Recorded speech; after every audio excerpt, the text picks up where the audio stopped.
Wales Six Nations squad is out. To be fair, it's not the only Six Nations squad that is out, but it is the first one that I saw, so it is the first one that we'll have a look through in prep for the 2020 Six Nations, which has the look about being a really interesting tournament just based on all the changes that have been going along. Wales are no exception. So Wayne Pivac's named his team, well his squad anyway, 38 guys. Bit of a mix, a few uncapped guys as well. Mix of all the four Welsh clubs plus a few from outside Wales, with England being a pretty large contingent in the squad. A good mix of youth and experience, so it'll be an interesting one to see how they go. I guess it kind of makes sense that as a new to this role coach, that he kind of wants to make his mark and do things his way. So some changes were kind of to be expected. But yeah, you guys can let me know your thoughts on the omissions, because you guys will have seen the Welsh teams playing a lot more than me, with only one of them being in the Champions Cup, and that's Ospreys, who haven't been doing all that well. But yeah, anyway, we'll go through the squad, and you guys can let me know your thoughts. Props: Reece Carey, Rob Evans, Wyn Jones, Leon Brown, Will Griff-John, and Dylan Lewis. So, I mean, I guess the same deal is still no Samson Lee. His stocks seem to have fallen. And no Nicky Smith. So, I guess in terms of omissions, those are the couple that I thought maybe. But, yeah, it's still a pretty good looking set of props. Plus you got Leon Brown, Ryan Elias, Ken Owens, and Elliot D as your hookers. So I think the big talking point will be about Will Griff-John. He's not young. I think I read he was 27. He's been playing for Sale. I've seen a bit of him in the Champions Cup this year. Not enough to really be able to comment too much on his selection. I know him and I think it's Cooper Woolley have been playing in that Sale team, so they seem alright at scrum time. So hopefully he's able to prop the scrum effectively and to maybe get the opposition to concede some penalties. But yeah, otherwise it's all pretty familiar names. Obviously Reece Carey and Leon Brown are pretty light on experience. But yeah, we will see how they go. The hookers, I mean, Ken Owens is always a fan favourite because he is just such an explosive and dynamic player. And they've got a couple of other good guys to go alongside him. When you look at the locks and loose forwards, that's where you really think the Wales team is pretty stacked. I mean, you got Jake Ball, Adam Baird, Seb Davis, Alan Wyn-Jones, who's captain, obviously. Will Rowlands is another one of the new call-ups. Corey Hill, Aaron Shingler, I almost said Adam, did say Adam. Aaron Wainwright is the Aaron. Too many Aarons. Talupe Falatau, who's back, which is good news. Ross Moriarty, Josh Navidi, and Justin Tipperick. So they're certainly blessed with talented guys there. I mean, they're not going to have any problems in that second row.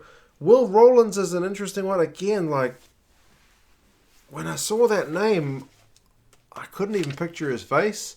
And that's not about him. That's just about me not watching enough Premiership rugby. I did look him up, and I've probably seen him play. Big boy, a fair bit of tall timber, but I'll leave it to you guys to tell me more about him. Other than the fact that he's a big guy, yeah, I'm slightly at a loss. But obviously the scouts know better than me. I think he's in his late 20s from what I read. So again, it's kind of an interesting one where you thought maybe you blood or give some more games to some of the younger guys. Don't know.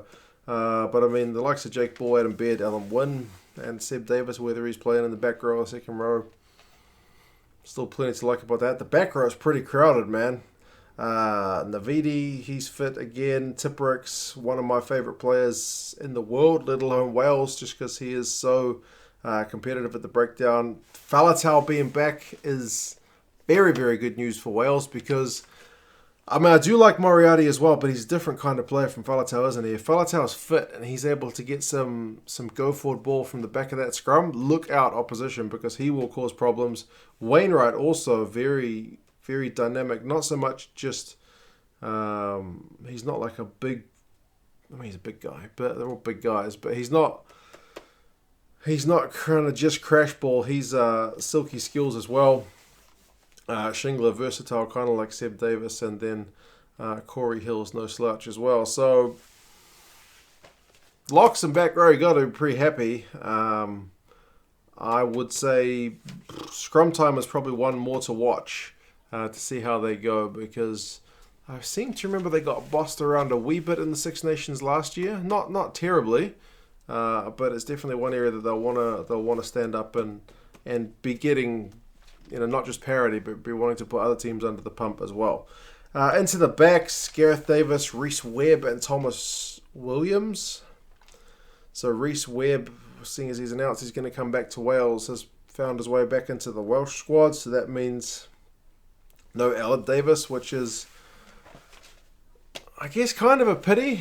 He was never the first choice guy, but I guess someone was going to have to make way if Reese Webb decided to come back, and that's what's happened here. Dan Bigger, Owen Williams, Jared Evans cover you at 10. Owen Williams hasn't played for Wales in quite a while, so that'll be kind of an interesting one to watch.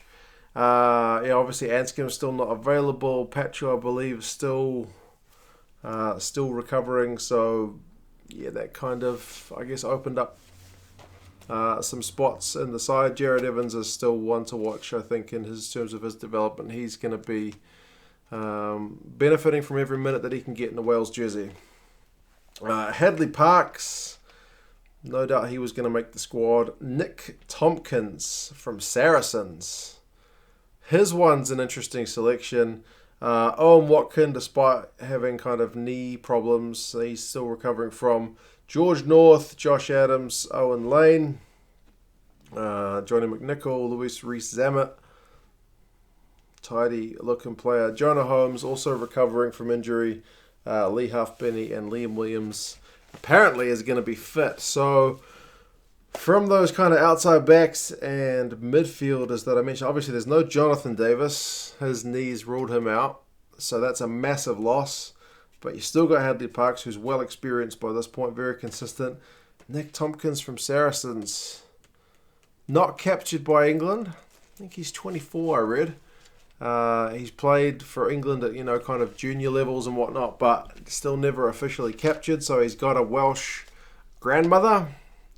So he's available for selection. Obviously, they discussed that with him, and he must be keen.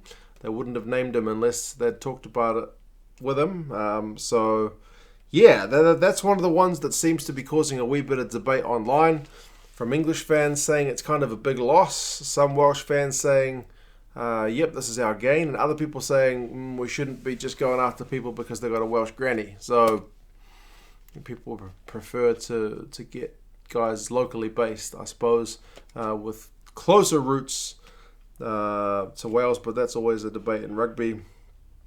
George North. It's funny because when you think George North, like at the Rugby World Cup, like Josh Adams was just the guy.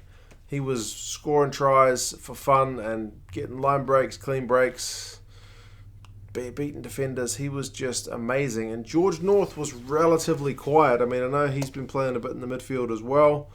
Adams can too, but yeah. It's going to be an interesting one to watch. The outside backs is going to be pretty competitive. You've got Johnny Mcnichol, who did play against the Barbars for Wales, even though he's not been officially capped. So he's been in a Wales jersey before. He must be getting on now for late 20s. So it'll be interesting to see how his pace holds up, because you got some guy named Luis rees-zammit playing for Gloucester, and he has got no problems with pace. 18 years old. He has just been the talk of probably English and Welsh rugby of late. He's recently signed that contract extension with Gloucester, but because he's not capped for Wales as yet, he can still be selected for Wales. So he's gotten his call up. So He's always said he wanted to play for Wales. I guess it's good news for Welsh fans that they get him capped as quickly as possible, and he gets some international minutes under his belt too. Looks like a very talented youngster, man, from what I've seen. Yeah, probably best not to rush him, I suppose. But I guess if you're good enough, you're old enough, right? That's kind of always the story. Like I mentioned, Jonah Holmes, Lee Halfpenny, Liam Williams. So especially in Halfpenny and Williams, you got a fair bit of experience there. Other guys not available. Halimamos, I think, is having still recovery time. Thomas Francis, James Davis. So yeah, there's a few guys who were out injured. Other guys, like Steph Evans, he didn't make it.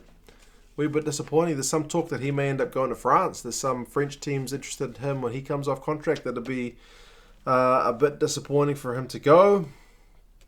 But yeah, your 5 potential debutants: rees-zammit, Tompkins, Mcnichol, John, and Roland. So that'll be interesting to see how Wayne Pivac rotates his squad round, because when you look at the fixtures list, I mean, Italy at home screams opportunity to blood some of these inexperienced guys. But then again, he may, with a huge trip to Ireland second, he may want to play what he thinks is his best 23, so that they've had a bit of match experience together for that Ireland game. I'm not sure. None of us are sure. Only Wayne Pivac is sure. And then France at home. With Sean Edwards being with that French team as defence coach, that could be an interesting one. But you still back Wales at home to win that one. Then another tough game. Wales go to England to play at Twickenham. That's going to be massive. And then a home game against Scotland. So you would like to think in at least one of these home games, some of these inexperienced guys get some proper minutes. They get a chance to start, not just come off from the bench. But it will likely all depend on how the campaign goes. If it's going well, and that final game against Scotland is one that they need to get maybe a big win at the end to secure the Six Nations, then he may have to stick with his preferred team. If it's already in the bag, then he can rotate things up. If it's not gone that well, again, you can rotate things up. But it'll be interesting to see what squad lines up for that Italy game, especially. I had a quick count up.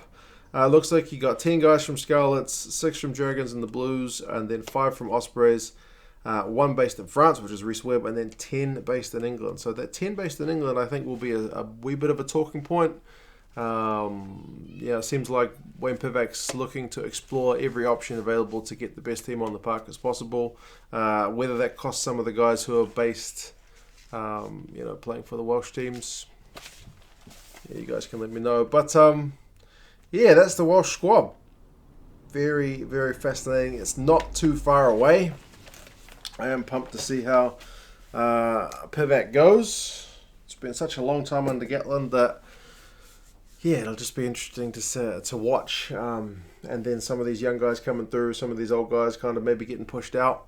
It's going to be fascinating. You guys let me know your thoughts on the squad. Other guys who you think should have been in the squad who did miss the cut. Other guys who made it, who you think maybe have a question mark about them, or perhaps shouldn't be there. And I'll talk to you guys again soon. See you later. Remember, guys, if you are keen on getting yourself some gear, including Wales gear, ironically, it's England Rugby store that you can head over to. They've got plenty of Wales gear on sale. Free shipping on orders when you spend over £30. I would imagine that's probably just within the UK. I haven't checked the T's and C's. I do particularly like this alternate jersey. They've still got lots of sizes available. And you can get 10% off if you use the code 2 cents 10. All one word, 2 cents 10. Chuck that code in at the checkout and 10% off. But yeah, guys, check out the gear. Links in the description. And talk to you again soon.